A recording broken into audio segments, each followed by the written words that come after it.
guys, greetings to you all, wherever you may be listening. Wow, more videos are beginning to surface. Well, most people think that Buhari died just some days ago, but why many believe that the guy died long ago, since 2017? Well, I don't know which one is true, but in this video you're about to watch the compilations. So that's why I said watch it to the end. You will see different videos that maybe will convince you or confuse you the more. Okay?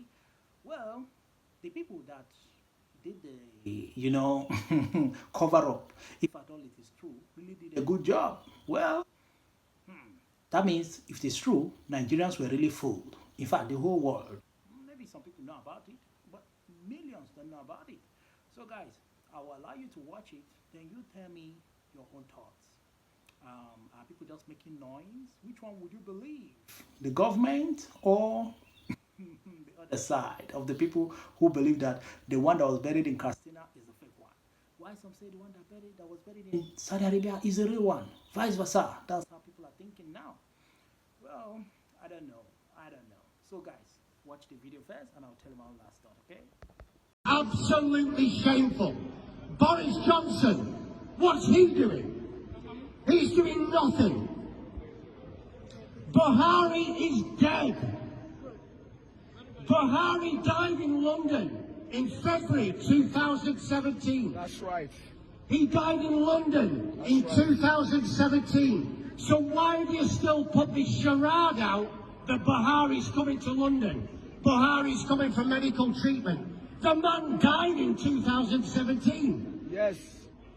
And when that comes out, seriously, the UK will look the biggest fools on earth. The death certificate's there. It's all written. That's right. There's proof he died in London. He's buried in Saudi Arabia. And yet you keep that quiet as well. How can you keep quiet that a president of a country died 4 years ago and you're still portraying him coming here for hospital treatment? Is that not a farce? Cover up. It's a total cover-up. A total corrupt cover-up by a totally corrupt... I'm gonna post it, bro. Oh, yeah. Look at the real Buhari. Who is this? 2016. This one is not degree. This one is degree. Look at the real Buhari. Have you seen the real Buhari? Look at his teeth. Look at this one. Buhari actually died in 2017. The journalist who was there at the hospital where he died recorded everything. The journalist explained one by one, sequence by sequence, event by event, what happened in 2017. Take a pen and paper, listen from beginning to the end. The journalist has exposed everything. So who they buried yesterday was not Buhari. MORO.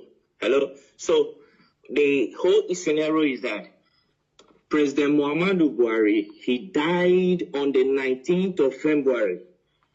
On the 19th of February, please, those analysts, if you can take notes, take pen and your paper and note these things down. Note them down carefully.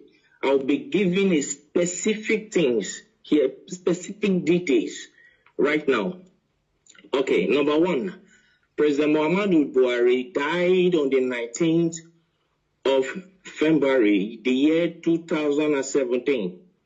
He died in Newcastle, in Freeman Hospital, Newcastle.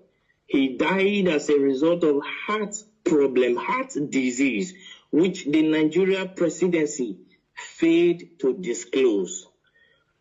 On the 19th of February, I was in London. By the special grace of God, I'm a journalist. I work with one of the Nigeria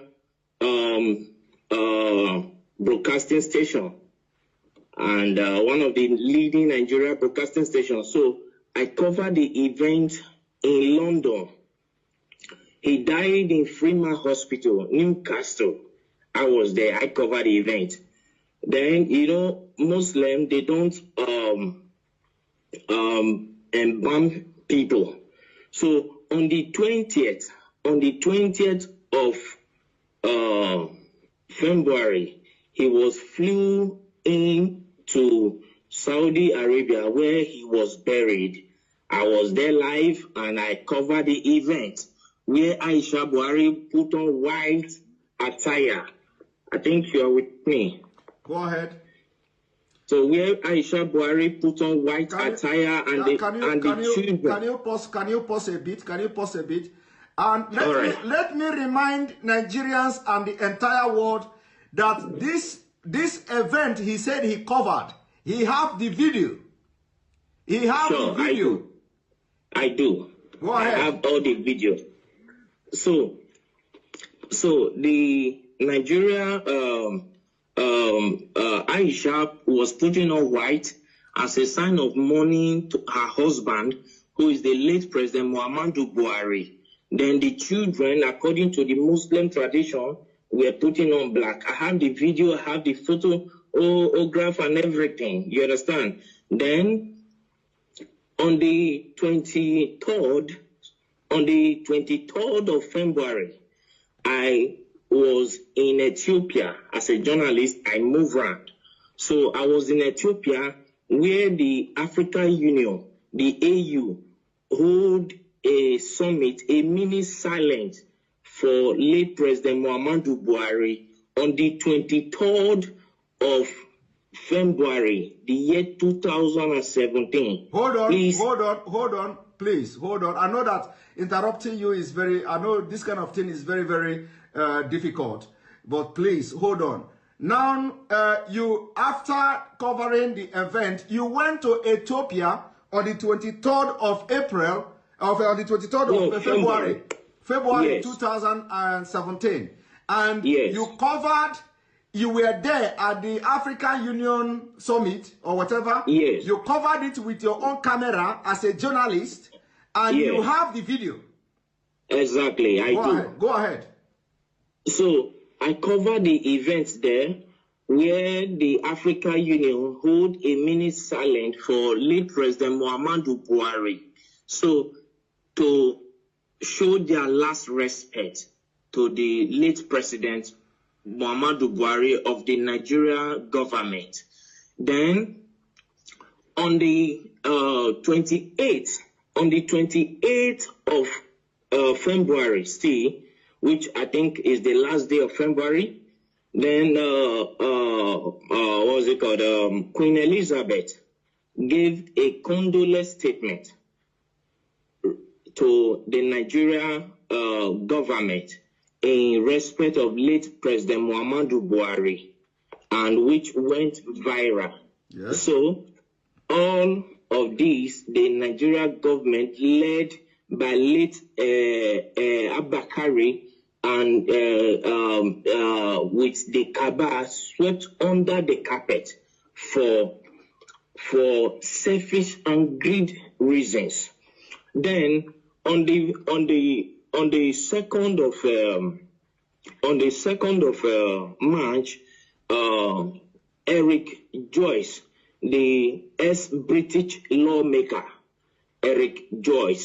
ex-British lawmaker, he issued a statement, a condolence statement to Nigeria for the loss of her president. Are you with me, sir? Yes. Then they swept it under carpet, and the man got angry and came out to say that President Muhammadu Buhari is dead. If President Muhammadu Buhari if they think he is lying, that they should come out to challenge him. You understand what I'm saying now? Yes, that they should come out to challenge him in the court of law, that he will come out with every evidence to prove that Muhammadu Buhari is dead. As I talk to you since 2017, till this minute, nobody from the Nigerian government all across the nations of the earth came up to challenge Eric. All right, guys. So now you have seen the video yourself. Were you more convinced or left more and more confused? Then you're like, wow. Well, you know who started this whole thing, blowing this alarm? It was Nnamdi Kanu. He was one that just woke up one day and started showing the differences. Started putting it in the minds of the people that that guy is Jubril, he's Yusuf. You know, that he was switched, whether they changed his face or they did a face, what do they call it, all those kind of transplants. I don't know. Well, we may never know the truth, or maybe one day we might know the truth. Maybe somebody from the family or close friend to the family or to him himself, and that's Buhari, will one day come out to tell us what happened.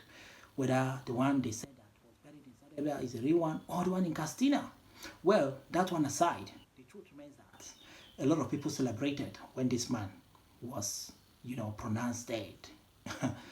Wow, wow, wow. Do you know that even the politicians are beginning to think that, it's like, it's true, that guy should be Jubril. Jubril just died now. Well, the Northerners celebrated it as well. Don't think it's only the Christians or the Southerners. The Northerners, the Muslims themselves, celebrated his death. They were even happy that the man is gone. Then you might be thinking, which of them could have done this? Well, I could say it is the Shiite guys, you know, those people that the soldiers died. Yeah, they should be the one that were celebrating because they died over thousands of their members. So who do you think that will celebrate? It should be them. Well, when you go to the eastern region, the Igbos, they will tell you that this guy brought soldiers. That's during the time of Operation Python Dance 1 and 2 and 3. You know, they will tell you that both innocent and guilty also died in that particular operation. Then the South will tell you about the Operation Crocodile Smile. They also tell you that they lost friends and family members, both guilty and the innocent. Then you go to the Yoruba side, they will tell you about the NSAS during the time of Buhari. That was when all these things happened. Buying by the soldiers, police, a lot of people were just in pain. So then you talk about the Fulani men. Oh boy, that one was the worst of them all. They were everywhere. Everywhere. Every day in the news, you must hear of one Fulani killer guy. Don't buy this person. Here, they don't buy here. Here, they don't buy here. And it was all during his time. And it was like nothing was done. Nothing. They were just having free time, doing their stuff, buying people. As if people were chicken. So, well, that's why people don't even feel bad that the man is gone. Because to them, he did more horror, more evil to them. After he promised them a very great Nigeria, a Nigeria for all, that everybody will enjoy. But rather, it was only for the few. Majority suffered during his time. So that's why it's like that. Forget about the politicians. What do you expect them to say? The politicians will surely be saying nice things. Do you expect them to tell you otherwise? The things he did bad? They will not tell you because one day they want to, you know, go for one office or the other, or one position or the other, and they will not remember them what they said. So that's why all of them will definitely say good things, in as much in their own very hearts they know that the man did not really try during his time as Presido. So yes, they know it. They know it. Well, it's okay. That one is past tense. It's past tense. All we're saying is that, or people are also asking, which one is the real one, or is it just a rubbish thing that Nnamdi Kanu just made up, just to poison the mind of people, to make them start feeling bad about this man Buhari, because he's the one that started it, and then other people now carried it up from there, start thinking in that line as well. But for me, I would say, if you ask me which one is the real one, I will tell you, go and check your grandfather's photo when he was young, then compare it with one now that is very old, like maybe he's in his 90s or 100 or 120, depends on when your grandfather died. So you compare the photos, definitely you see a great change. In fact, you start thinking, this one that is very old, are you sure it's my grandfather? Because you see that when he was very young, like in his 50s, 60s, he was still looking fresh, good, you know, skin color nice. But now that he's now in his 90s, 100, 120, 110, 115, you see that a lot of things have changed, especially if the person was really sick, like fell sick several times, terrible sicknesses. Then definitely you see those changes in the person's body when the person now start getting more older. You see a lot of changes. The person will no longer look like what the person used to be in his 40s, 50s, or 60s. All right, guys. So that's all I have to say. So you make that research. All right. Then tell me your thoughts in the comment section. What do you think? But I know you will say, this one is clear. Bros, this evidence, the difference is clear in this case of Buhari. Well, I don't know what to say. It's the family that knows better. We can only guess. We can only think that Jubril is now finally gone.